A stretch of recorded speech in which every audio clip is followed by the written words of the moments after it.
Hi, my name is Andy. I'm here today to talk to you briefly about our community's fire prevention program. We do wholeheartedly believe that fire prevention is the way to go.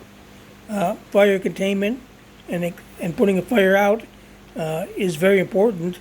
We all get that, but we also firmly believe that the cheapest and the least expensive fire, when it saves the most lives, is a fire that did not exist in the first place.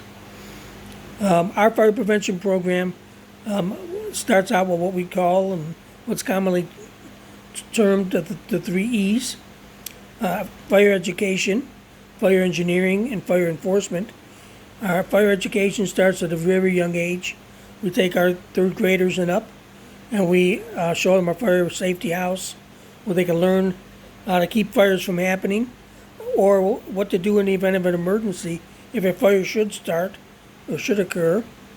We teach them how to think things like stop, drop, and roll. We have them watch safety videos, and we pass out handouts and interactive hands-on stuff for them to do in order to learn at an early age about the fire prevention process. That education continues years later then with what we're doing today with you gentlemen by doing this brief video. It's part of the education process. We're educating you next on what's called fire engineering. Engineering is where the codes come into play. All of the new structures that will be happening over the next few weeks and months and years have to abide by the codes that have been put in place for new construction or even for existing construction. These new codes change almost on a daily basis. They are given, we use codes, they're given to us pretty much by an entity.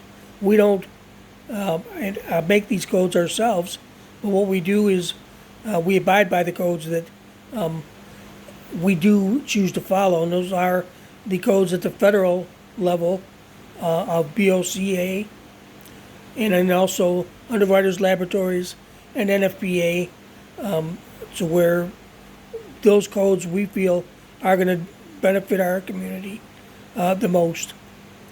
Those are the codes then that we do choose to follow. Once we get through the fire engineering process then, which codes we are going to build in compliance with, then the building process begins, and that's where the enforcement starts. We will attend the pre-building meetings, and we'll be there during construction, and then when the post-construction begins, or at the end of construction, to make sure that these codes have in fact been instituted and are in place. The code enforcement as often occurs through inspections, again at the meeting level, and then at the pre-construction level, at the construction level, and then at the post-construction level.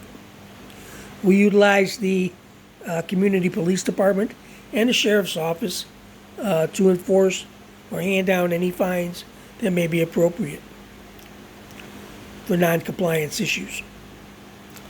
All new construction is expected to comply with these codes and any code changes before and construction actually begins.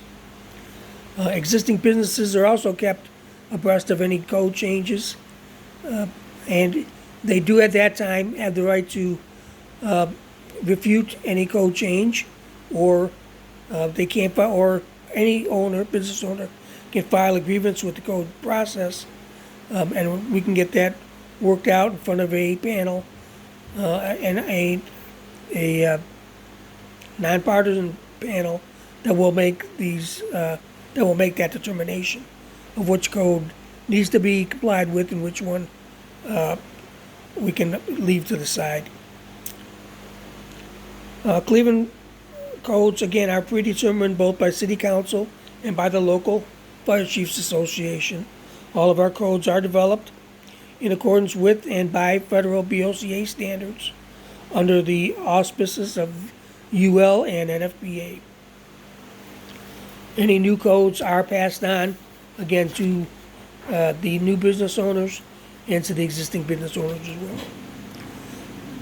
Two of the primary tests that the code uses are what's called the flame spread ratings test, which determines how fast a fire will spread from one combustible to another. That's a test that uses Class A, which is the most flame resistance, and then class all the way down to Class C, which has the least flame resistance. And then we also use the heat release rate test in choosing codes. The heat release rate test actually determines how long a material will hold on to the heat that has accumulated from the fire before it passes that heat on, which in fact spreads the fire. So the higher or the longer the heat release rating, the greater the fire resistance is. Things such as concrete, glass, brick itself, not brick walls, but brick itself. Brick walls are made with mortar, which tends to fail, but bricks themselves are very fire resistant. Bricks and then fire resistant plywood are all materials that we've used very successfully in the past and have been used in our community, and we do like to use those materials, and we still do.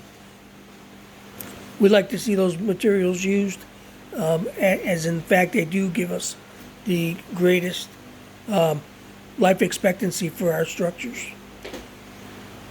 And it's, again, in our fire jurisdiction, then, we believe that fire testing and fire ratings are going to help determine which materials, building materials, will be safe to use. We do frequent inspections, and these inspections are used for enforcement purposes. Enforcement can include things like work stoppage and work redo. Non-compliance can result in high fees and insurance premiums.